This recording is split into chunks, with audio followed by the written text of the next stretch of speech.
Hi, everyone. So excited to be here. Double excited because I've got two wonderful guests today and one co host, which is Beverly, who's always been here for Tuesdays as long as I can remember. And it's titled the Women's Empowerment Event. And today's event is focused on the word strength. Nice to have a key word. I'm also honored to welcome Anastasia with us today and just a wonderful individual. Had a chance to review her profile, and I would suggest everybody out there do the same thing if you're looking to make quality connections. And with that said, we'll go forward, starting with Beverly, maybe a quick catch up and a little bit about strength. Okay, well, first of all, welcome everybody. And if it's Tuesday, it's women empowerment. And I see the two of us thought together the same thing, same color, Anastasia. Oh, yes. And, I love it. and that's power and that's strength. And that's our conversation today. And for those who follow me or have been here on Tuesdays, I help high performing people, high performing women in general, in particular, because we're all dealing with stress. And when we're high performing people, we get it on all ends. We get it on in our business, we get it in family, we get it in relationship. And women sometimes suffer a little bit differently than men. We do a lot of things a little bit differently. And sometimes even it affects us with addictions. So when we're talking about strengths, and when I'm even talking about addiction, it's because you're saying, I don't know where to turn. I don't know how to get back up. What am I doing? Where am I going? And so what happens is we start caving and we start thinking negative and we start thinking literally our worlds are coming to an end. Literally, you can go that deep. So what we're talking about is building back up. And we can have the emotional, the physical, the psychological, the spiritual. There is so much to talk about when we talk about strength. So for me, my expertise, of course, is the emotional. Other people do the physical. But we're going to talk about all of it because it's all intertwined. And when you feel good and you're doing physical activity, by the way, you do relieve stress. And it's all interacts together. So I'm welcoming comments, I'm welcoming suggestions, and I welcome listeners that, are just listening. And you can reach out to us afterwards anytime, check our profiles. We're always there to help. So enough about me. Anastasia, I welcome you. I know you have so much to say, and go for it, girl. Thank you. And am I sharing primarily just like what I'm doing, or am I going into the deep strength issues? So I feel Go like for that's it what can, all. okay. Because I've been, ever since knowing what word we were going to talk about, I mean, I've been reflecting a lot on it. Just thinking like, what is strength, with regards to my business as an entrepreneur, as many of us know, strength is just showing up every day. It is not an easy choice. I can't imagine, and I certainly didn't intend to do this. I think God dropped this on my lap with circumstances that brought me to this. Many people became entrepreneurs in 2008, and now I can't imagine my life differently. But I do feel that what has strengthened me over these years to keep me going is, people talk about that reason why, right? When you find your why, you can do anything. And I'm going to say yes and no, at least for me. So the why keeps me going in my business when things get hard, because I so greatly believe in what I do. I for those who are not familiar, I have a speaker and podcast booking agency. So I help people get booked on stages and get booked on podcasts so that they can share their voice. And I have the great privilege of being able to be selective in who I represent. So I only represent people that I believe in their stories. I believe in their message. I believe that they can make a difference in people's lives. They have their own strengths. They're good at what they do. I would risk my agency representing someone that didn't know what they were doing or know how to communicate that to people. So it's almost like a ministry to me. So my why is knowing that I want to help people get their voices out to more people. That's my contribution to the world. If I could apply that same why or otherwise to help me get to the gym every day, I might be a little better off and a little stronger than I am right now physically. So it's interesting to me that I can find strength in some areas, and other areas I still struggle. I absolutely struggle. So yeah, that's a wee bit about. Well, that's a great start. And I think a lot of people can align and identify with what both you and Beverly have said. And, you're absolutely right. As they say, if you have a big enough why, you'll figure out the how to. Mhm. And, everything is working on something. Everything's a work in progress. And they, whoever they are, always say, work on your strengths, not on your weaknesses. Yeah. Yeah. On where you are good at what you do, or where you're most interested or excited. I was listening to an Audible today on Charlie Munger, who's a great investor. And he said, focus on the process, not just the profits. Right? Because you're going to be in the process for a lot longer time than you're going to be able to appreciate or experience the profits. Chat's wide open. Want to share that? I saw we had a comment that didn't show up, but shows up on on LinkedIn, which is from Melissa Houston. And if you don't know Melissa, she does a great show on Saturday, Coffee Chats with Melissa. So thank you for joining. Oh, I was on the nice. show. And so there's so much to strength, and there's so much to be appreciated, where a lot of people kind of have fears, right, about being strong enough, or how long is it going to take.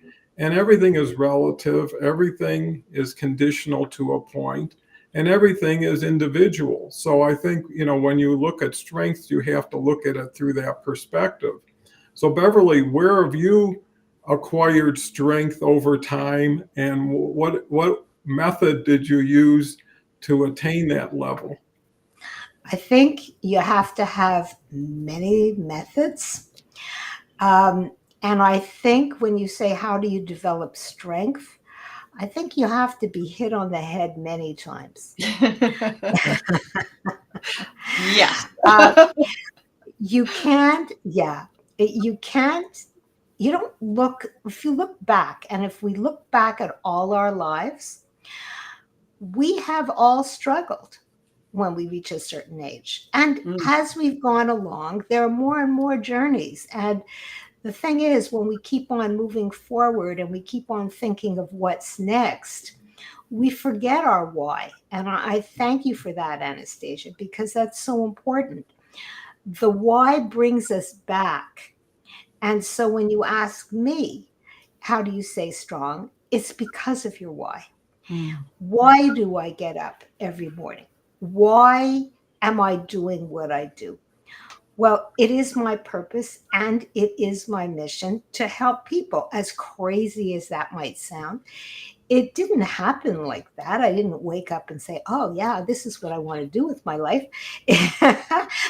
The bottom line really is I found that, or perhaps coaching and therapy and everything I do found me. And it was basically through my journey of art and theater and explanation to find out really who I was and why I was doing it. And basically, it was to help people.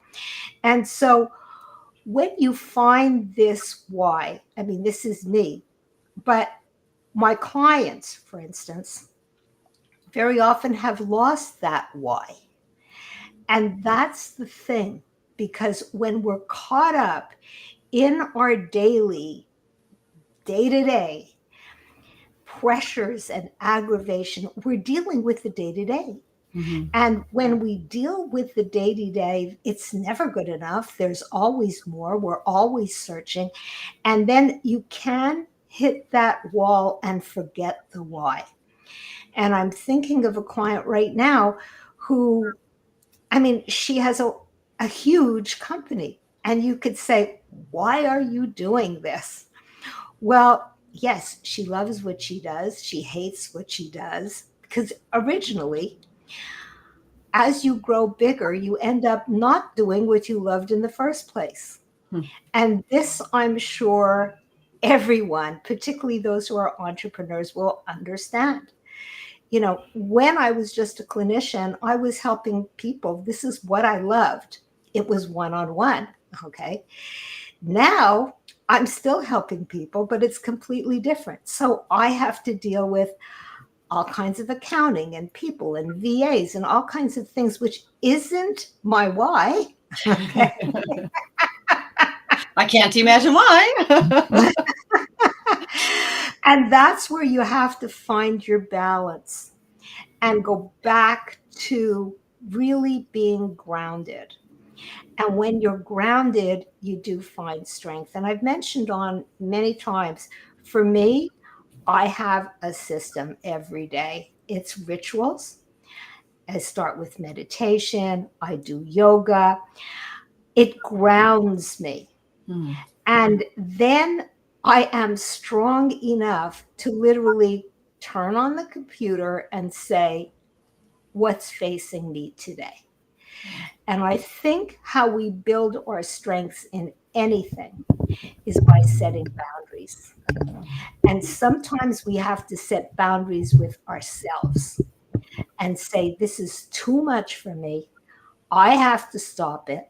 It's not about the time. It's not about who's waiting for me. Yeah. It's about me right now. I've had enough, world.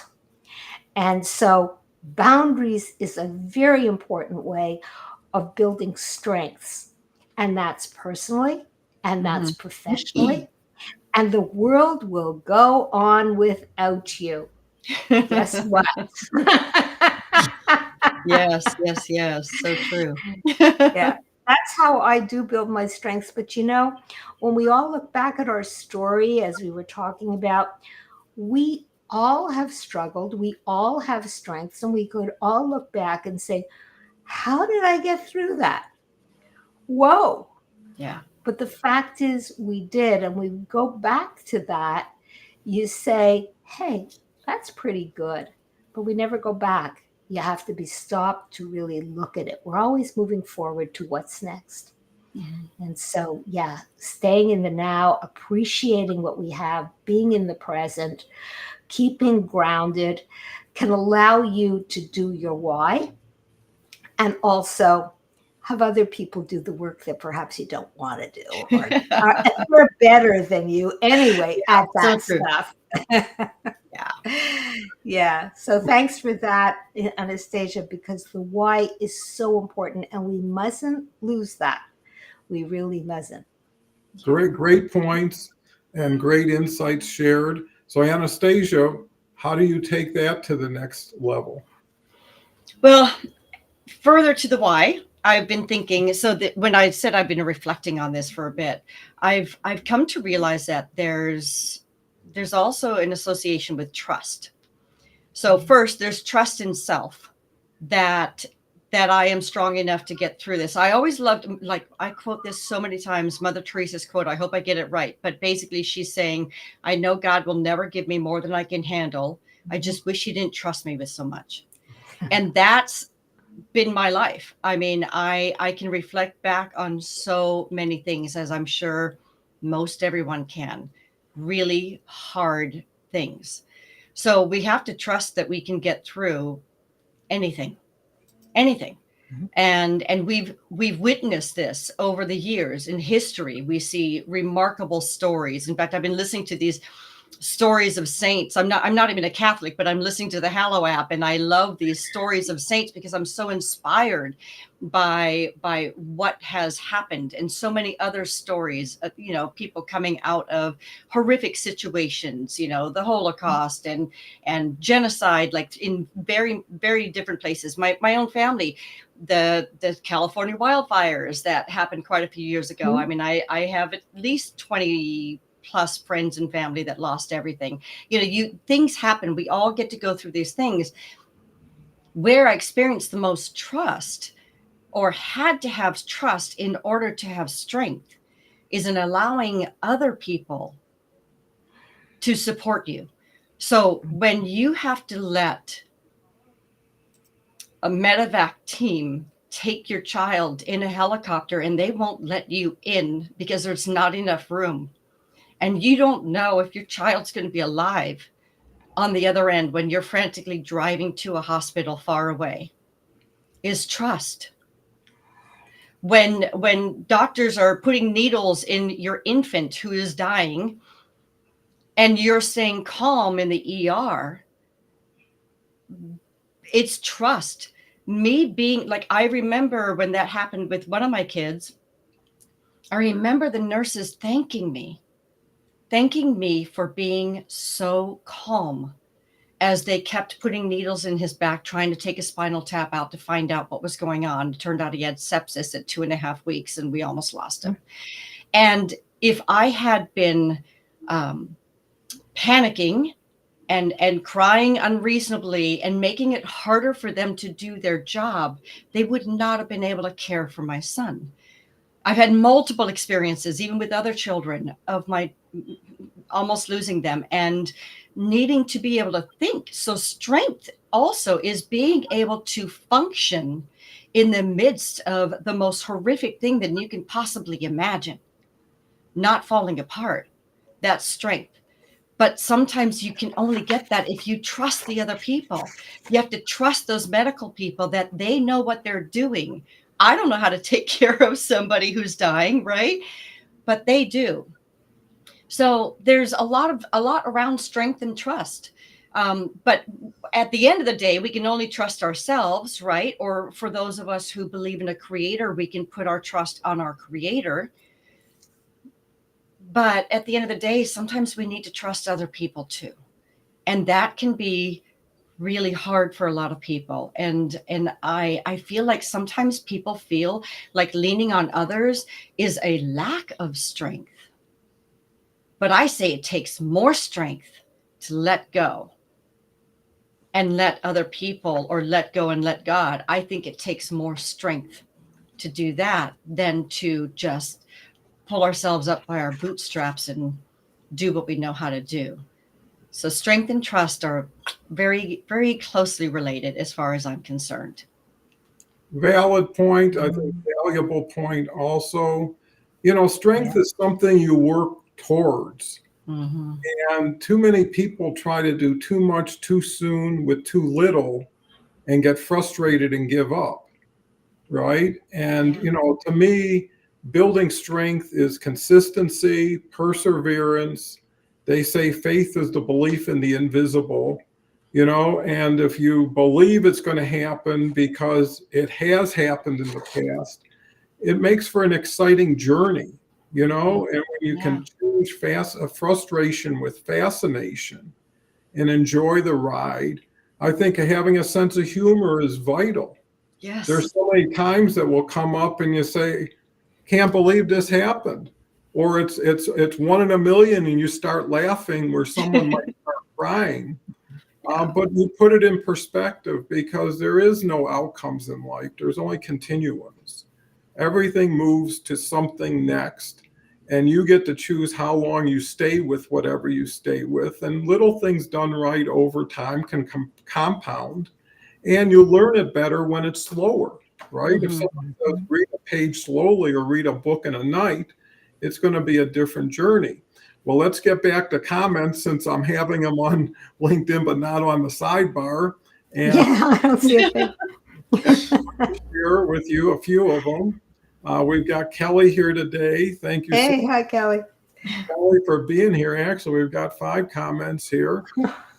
They said, good morning, y'all. Good morning to you. Jason Gerardo is here. Good morning to all from California. Jason's just a quality individual Terrific. along with Kelly. Jason is actually going to be on tomorrow with Dave Snell on the coaches show. I made that. Dennis Brackfeld is here. Great gentleman, 49 years in heating and air conditioning. Agreed, trust is more important than being pointless. Christine Feet is here, and she has a long one, which is pretty good. I hit my ball yesterday. I got stopped on the Mass Pike after a client called and got a ticket and then hit massive traffic. Then I had to leave Teams and call from a rest stop. I ended up having to stay at the rest stop even longer due to a big accident and terrible traffic, taking Thursday and Friday off this week. And next, I made the right choice. And it just shows you everybody is going through something. It may not be the same thing the same way, but I think that's where having appreciation for other people's situation, even though you may not know what it is given the balance, the benefit of the doubt. Yes. Something unusual happens. Instead of making a decision, it's easier to ask a question. Why not buy more vowels before you try to solve the puzzle? Is what would kind of tell you. So Beverly, your turn, and I'll continue to manually monitor the comments. Okay, yes, there's so much to say. Yes, you had a lot of strength, Christine, and I'm telling you, personally, whenever we're hit with these surprises, we have to pull on all our resources. And these things happen on a daily basis. They also add up. And so we always have to say, how can someone help me? And to your point, Anastasia, it's so hard to ask for help. Yeah. And you can always say, oh, I can handle this. I'm going to do this. I'm going to do that. But people are there, and people are there to support you, surprisingly. And note to self, because I'm one of those people that like to do it myself, right? I should be able to, I'm capable, right? Of course. And not necessarily. We have to know where our strengths are. We also have to know when to ask for advice and when to actually get help. And even to ask somebody, if they can't give you the help, do they know somebody that can? Yeah. In other words, if you need it, ask it, get it.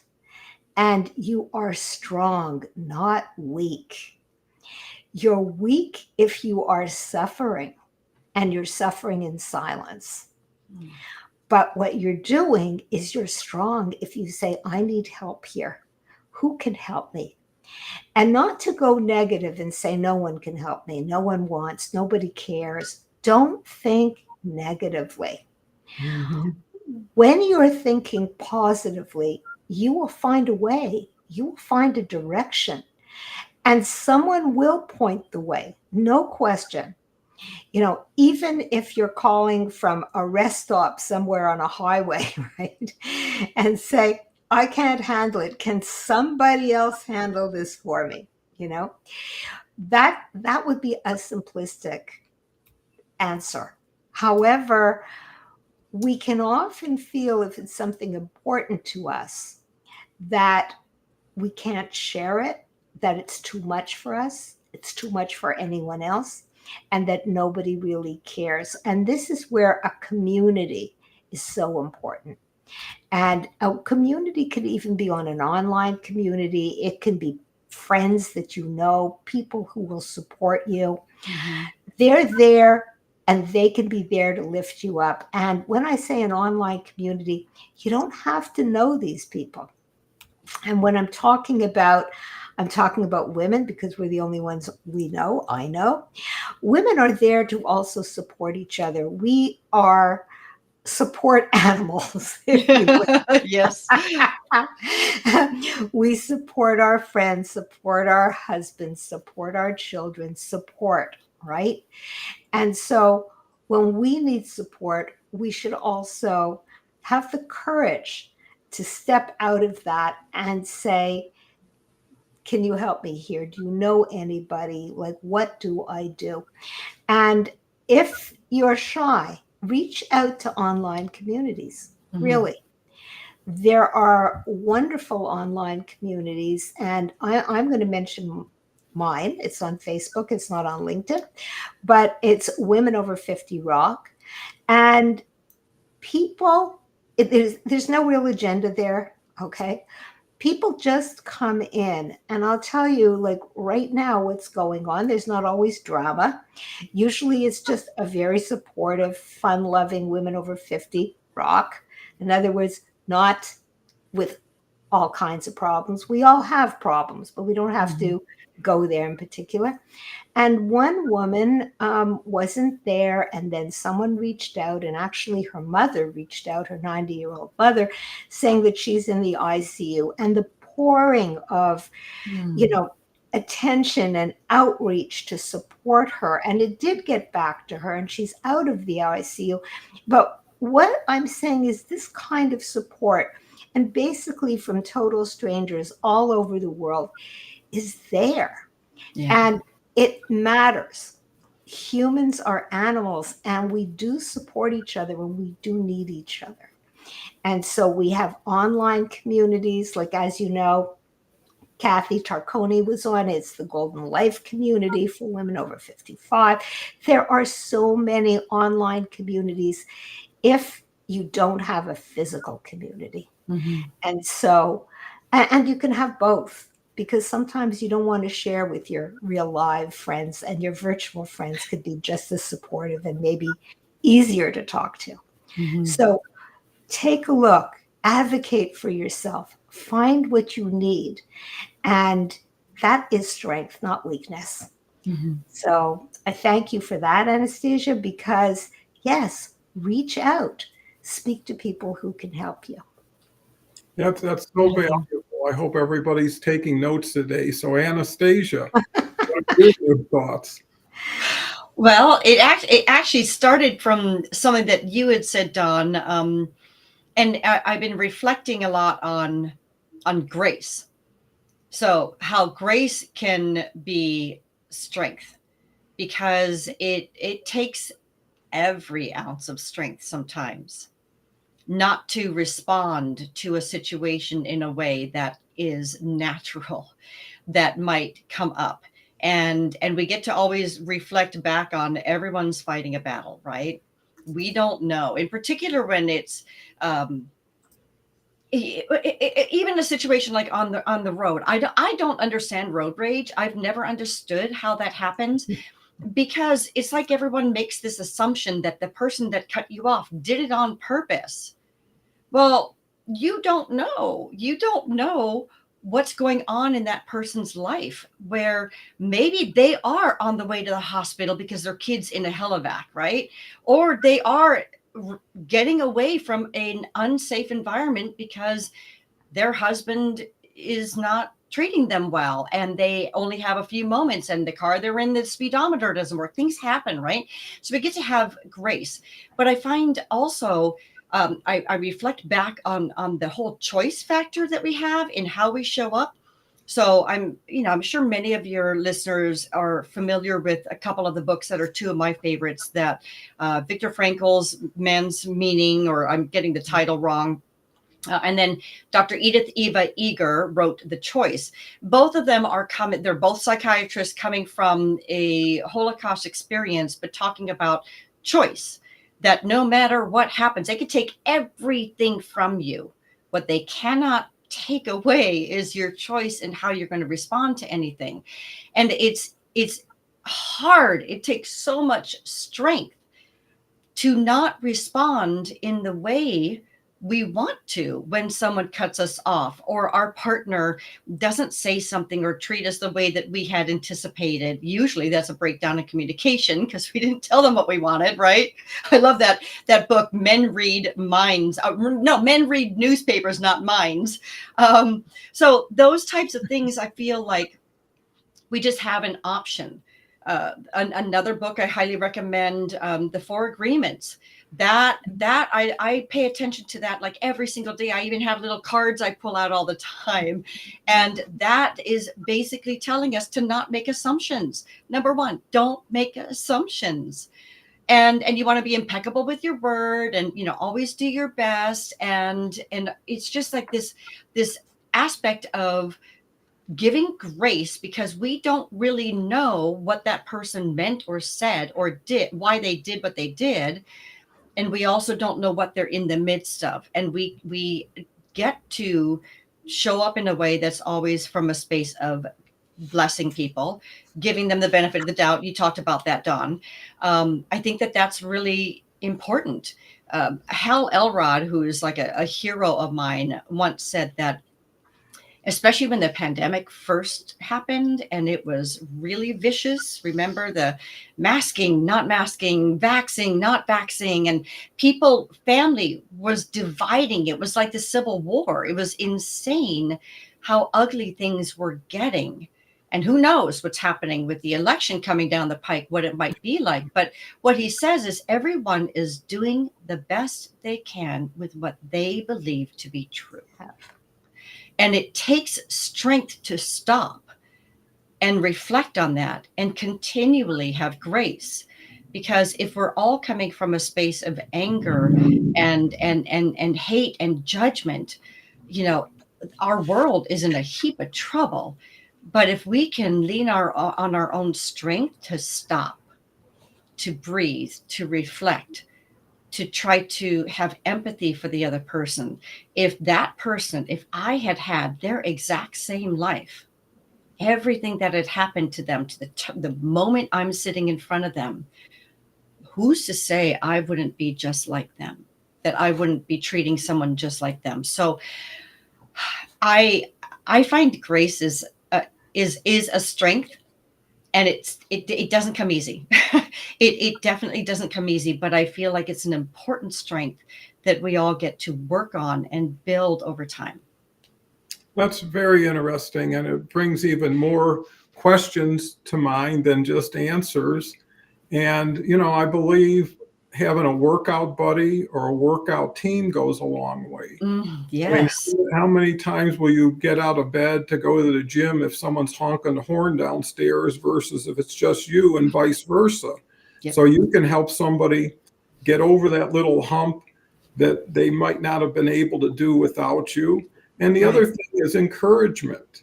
If you're doing something that takes a lot of strength and nobody recognizes it, nobody appreciates it. It's only when someone says, "Oh, you built some muscles. Oh, you run a little faster. You run a little longer." Because, to be perfectly honest, not that many people are going to be an Olympiad, right? So if you compare yourself to the strongest runners or the people who participate, you're going to look pretty bad. But when you don't focus on, we've got a test from Restream, when you don't focus on competition, and that's a key thing. You always measure yourself times against someone else, and usually to someone else who is ahead of you or has something going that you don't. And then the only people or person you can control is yourself. You have influence on a lot of other people, but you're wasting your time trying to change them when you could be using your time to help yourself. And the other thing is time and space and balance. Who said you have to get here at this time? And what if you don't? Do you stop? Do you quit? And I think people have to go back to when they started. Is what motivated you? What got you excited? Because they say when you start anything, your enthusiasm and excitement is at the highest level and your knowledge is at the lowest level. Unless your knowledge keeps coming up somehow, your excitement's going to start going down. And pretty soon you're going to be out of it, Or the other part of it, and it doesn't have to be an absolute, is how much fun are you having? Mhm. Right? If it's a chore, like Beverly says, she has routines. I have routines. I follow them every day. I don't feel I have to if something comes up, so it's not the end of the world. No. But I've done 900 of these. I've never missed one, and I've never been late for one. And it's not because if someone said, "Hey, you're going to do 900 and never be late," it's one day at a time. You do it, you finish it, you move on to something else. The other thing with balance is if all your eggs in one basket, you're not in the best position. But if you Mm. alternate to say, like Beverly says, well, I exercise, then I eat a good breakfast, then I meditate, then I do this. Well, one thing moves into another, and all of a sudden it's a complete day, and not one thing is going to make it or break it. But at the end of the day, you can lay your head down on your pillow and be proud of what you were able to do. And also, if you're part of something bigger than yourself, you don't worry as much about yourself. Right. And I think that's important. There's too many people major in the minors. They're focused on the nitty picky things, or they're keeping score all the time. And the scoreboard will take care of itself as you play the game. You don't have to look at it all the time. If anything, it could be a terrible distraction. So with that, Beverly, I knew you would say that. we've been together a long time. It's like, whoa, where do I come in now? I'm going to go back to Grace. Okay. I'm going to go right back to that. And actually, the reason for that is I'm going to play the devil's advocate here, because you can't always have grace. And Yeah. I really do believe in it. If you can do it, you should always be kind and charming and the best you can be and the best version of yourself, and you name it, all that stuff. But reality does kick in. And what I do is I strategize. I'm constantly strategizing. People say, oh, I don't know how you listen to people all day or whatever. And I've heard that many times. And I've actually said, oh, no, I don't listen, which is so not true. I saw the reaction. But what it is of course I listen, but I'm strategizing. If you see my brain, it would be working in all kinds of areas here, there, and wherever. And I'm just thinking of one of my clients, because I'm a retainer a lot. And what happens to this woman who has so much grace and so much ease, so it seems on appearances, presents that way to the world, to everybody, and is the kindest, the most wonderful person you could ever imagine. And what happened was, because often when you are kind and wonderful, and I do not want to change anybody, but the bottom line is you're often holding a lot of feelings within you, and not expressing it for the sake of the other. And what happens is things are really on a very low key, and there's like no sense making waves. And this is the type of person that will pick up after others and do, etc. And then one day her husband, and it literally took her by surprise when she's interested in retirement, he says, I'm not interested in retiring with you. I want to leave. Wow. And wow. And she's worked with that woman. They own a company together, et cetera, et cetera. Well, I'm going to cut to the chase. We worked through a divorce because now he put himself in another residence. So that was pretty easy. But not talking about it, not really addressing things, building her strength, literally. Yeah. Because she couldn't even fathom that there was anything wrong. She knew it wasn't great, but they never really talked about it, right? Yeah. So in the eyes of the world, we share a business. It's a huge business. Our kids have grown up, et cetera, et cetera. But her world fell apart. And now, yes, there were ups and downs, and she's fine with, and you'd think she's extremely strong, but papers have already just come in. And she says, Bev, the divorce is sealed. And I said, good for you. But guess what? You really haven't addressed it yet. Mm-hmm. And sure enough, she felt strong enough. They have a home in the Cape. And she said, you can have that house. And I'm keeping the country house. She went down to the Cape.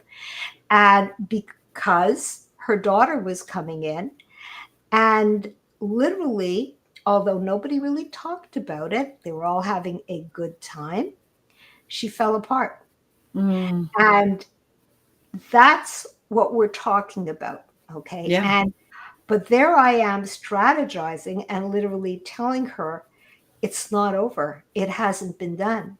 Mm-hmm. And she wrote this long, long letter saying, I really need the strength to get through this. I cannot believe it. She says, I'm at square one from when I spoke to you. I said, you're not at square one. We pick you back up and where it's all fine and it's all good. And she says, no, I just had a moment. Well, it's more than a moment. We're on these roller coasters of emotion. And so I love books. I mean, that's what I do. That's who I love books. But it's one thing to have theory and it's another thing to put it in place. Mm-hmm. And we all are human and we all have these emotions and we all need help. And that's myself too, all of us. And boundaries is really the only way, and not understanding also that you're not fine. How are you? Fine. All of us say that, right? Yeah. We're all fine, right? But we could be falling apart inside. And so grace for sure, but be honest with yourself. Yeah. It's okay to fall apart. It's okay. And then when we do fall apart, there really is, I'm calling it even a privilege, because when you're going through it, you don't believe it is at all. But it's now I can change. Now I can grow from wherever it is. And it has to be better because it fell apart. What was fell apart. Mm-hmm. So although I would have wanted it, it wasn't good. Something went wrong. Okay. However, there's a difference between grief as well. Mm-hmm. And that takes a lot of time, sometimes your whole life to overcome. It's not that 1 year thing.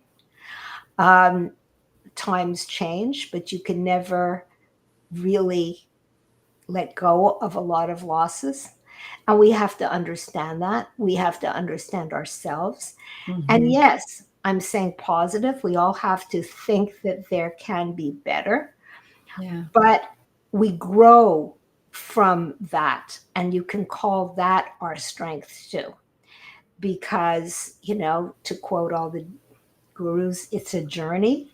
Well, it's also a hell of a ride. And I think we have to acknowledge that. And that is our strength too. That all of us are going through it and all of us have gone through a lot of it and we just keep on going. And that all of us, when we listen to each other's stories, we're amazing, just amazing. I mean, that's why I have my podcast, Aging with Purpose and Passion. That's why you, Anastasia, you're bringing stories into podcasts. This is how I know you, and this is wonderful. It's all our story, and everyone has a story to tell, and that's just so true. Humans are amazing. We are. Amen. Yes. Well, Beverly gave you a wonderful example of Beautiful. why she's so successful and helping so many others, is being able to understand the process. Too many people want to go from 0 to 60 in like 2 seconds, and it takes time. But, I think everybody should take the time to be their own best friend, not their worst enemy. And I think one thing that helps in all cases is gratitude. Oh, Is yes. blessings, remembering where you came from, where you are, or what you have. and not having to depend on things for happiness, depending with people, not just off of people. And before switching over to Anastasia, it's really about expression, having a voice, being seen, being heard. Nobody wants to be marginalized. Nobody wants to live in the shadows. And when people recognize you, all of a sudden you start recognizing yourself. No, until someone says, "Boy, that's a beautiful dress you have on." You might have liked it, but now you like it a lot more because somebody, You can bet. Yeah, well, wear it more often. yeah, but it just shows you the power of being sincere and giving an honest compliment. And most people feel, well, it's time. It's not that. People are people. People want to know they're accepted. People want to know they're appreciated. Yeah. And at that point, it means more than you hit a goal, because tomorrow you got to go for another goal. It's like loving a book and slowing down the reading to the end so you can savor it, as opposed to reading the last page and say, "I finished the book." So Anastasia. Oh gosh, yes, gratitude. Basically, I keep thinking of the 5 love languages too, because so much of it is just going to land differently depending upon whether acts of service or words of affirmation, like all these different viewpoints that we live our lives from, may have more impact depending upon what the love language is, which I think is that Gary Smalley who wrote that, the 5 love languages. I don't know, just for your listeners. Yeah. Amazing book as well. But simple things. I feel like when we give and when we honor others, we volunteer, when we do find grace, like these types of things, it not only serves the other person, but it does serve us too. Like, volunteering, they say time and time again, the person who benefits the most is the person who's doing the volunteering, far more than the nonprofit that they're doing the work for. And when you're thinking of like compliments, something as simple as just complimenting people in line, excuse me, when you see them in the grocery store. I'm always telling people when I feel they have beautiful eyes. And I remember one time I actually worked for Whole Foods for a moment.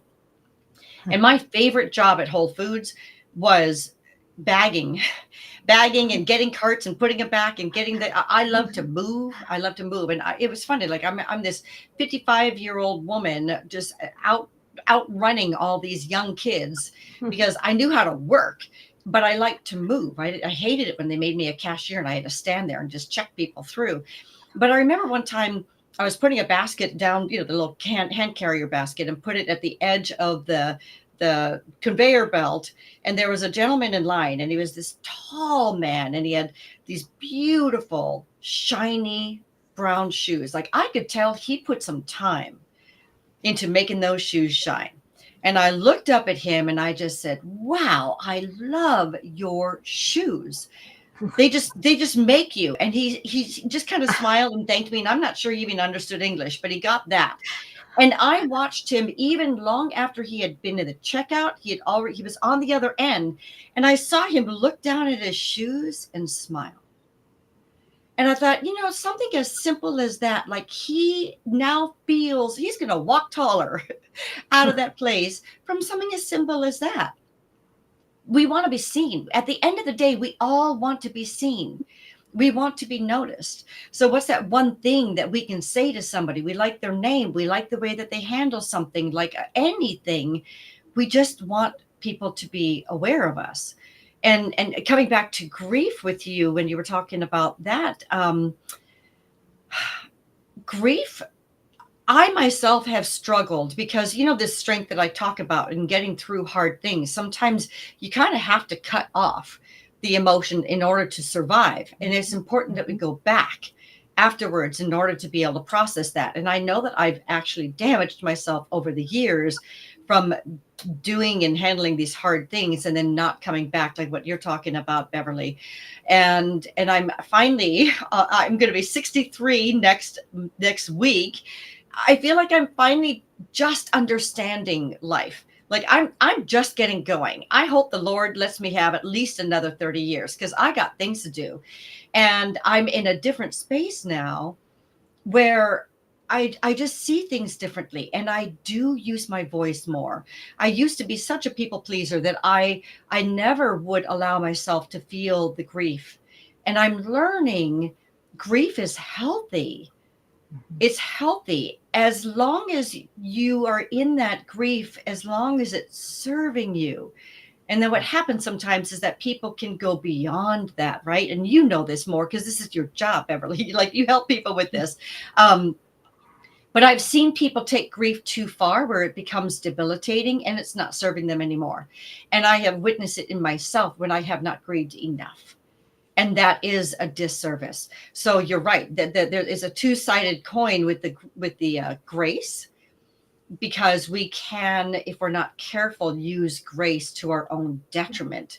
So it's balance. How do we find that balance between grace and boundaries, and being able to speak our voice in a way that people will be open to hearing us, so that we aren't just letting the world break us down, but that we can stand up for ourselves and say, this was unfair. This did not feel right. I'm not appreciating this particular situation, as opposed to just having grace and letting it slide, because we don't have to let things slide. We don't have to let people walk on us or do things that, and there's no accountability on their end. We can at least ask for it. We don't always get it, but we can at least ask for it. And then I guess, we could go into forgiveness, right? Oh my gosh. Talk about strength needed for forgiveness, especially when the other person hasn't asked for it. And that can be hard, but aren't we the ones that suffer the most when we don't have that? So strength is tied into all these things, all these emotions. And I like, how do we find that balance? I don't know. I get to struggle with that every day. And every day I'm grateful that I have another day. And I thank the Lord, like, thank you, Jesus. Yes, I get another chance to get it right. I get another chance to be more than I was yesterday. And then I muck things up again. But I love do-overs. Well, that's very It's lovely.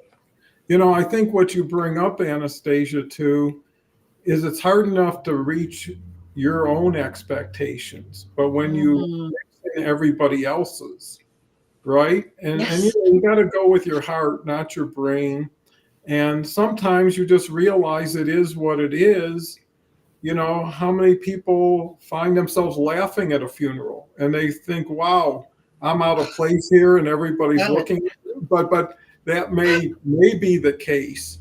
But if you're trying to live up to everybody's expectation, you probably won't do very well with your own or theirs. And you got to get right with yourself first. The other thing, especially with grief, there's been times when I realized real early on, this is not going to be something that happens overnight. It's going to take a while. So why not give one a while? It'll be there tomorrow. It'll be there for the rest of your life, whatever you lost. But it's not what you lose. It's what you learn from every lesson. And the last thing that might be justifiable is you always think, how would that person want me to move on from here? Would they want me to limit myself? Would they want me to be unhappy? Or would they want me to just go forward? We're at the end of the show. I'll tell a real quick story. When my mother was in hospice and I was there before work, after dinner every day, and everybody else was showing up. And one night we had a little conversation and she said, Donnie, are you going to cry for me when I pass? And I said, yes, for sure. Be easy. She said, no, I don't want you to do that. I want you to be a good husband, a good father. I want you to be happy, and I don't want you to hold yourself up for me, And I thought, well, even at the end, you're being so generous, right? Thinking about what happens to me next and telling me not to worry so much about you. And that was a wonderful lesson that stuck with me and allowed me to move forward because I wasn't in some obligation that was something that was, prepared in my mind. So Beverly, you deal with a lot of people who go through situations that are too much for themselves. Yeah. I guess it has a lot to do with a sense of sensitivity and being able to console people in a way that makes them open to wanting to work together. No. Oh, that's why it's a question instead of an answer. You're an authority, and I'm a questioner. I'm glad you said No, what I do is find the strengths. Like I said, I strategize. I find the hidden strengths that are within their limitations that they don't see. And sometimes by asking the right questions, not sometimes, always by asking the right questions, there's an aha moment that comes from within. And it's that aha that gives you the strength to keep going or to change or to make a difference. It's all within us. It's those strengths are all there. Each and every one of us has it.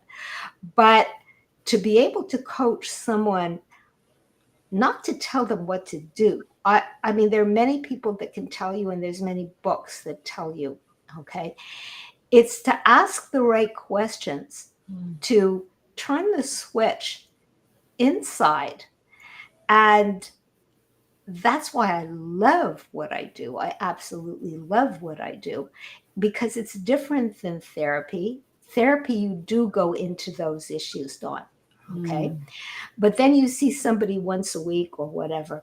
But the kind of coaching I do is not like that. It's really when I understand and we talk and we have this conversation, I'm able to pull out and extract those nuggets that we within ourselves, and I couldn't do this for myself, trust me, but because I'm in my own head. Yeah. But what happens is it's those little nuggets when you ask that right question, and then all of a sudden it's like, oh, yeah. And then you get it. And it's those ahas that make those changes within us all. And sometimes you can find those, this is like a tip, you can find those ahas for yourself if you're journaling. And I'm sure you know that, Anastasia, because, books and authors and, writing, it all comes out. But when you're journaling, the best way to do it is not like writing the great American novel. Okay. Just by writing. Yeah. When you're writing your thoughts, your feelings, and everything else, you may outwrite yourself, if you will. Yeah. And during that process, it's all of a sudden you may come in with that nugget that can tell you, because it comes from you. So allow yourself to realize that you have the strength, and please reach out, because there's so many people that can help you, whether it's online, whether it's in your physical community, and do reach out. And so, and reach out to me, reinventimpossible.com, reach out to Anastasia, reach out to Dawn, reach out. Okay. Yeah. And you are not weak. No one will condemn you. No one will judge you. You're only judging yourself. Yeah, that was incredible. And I'm so glad I started with the wrong question. Because sometimes you get the right answer. Yeah, absolutely. You have to share what it is.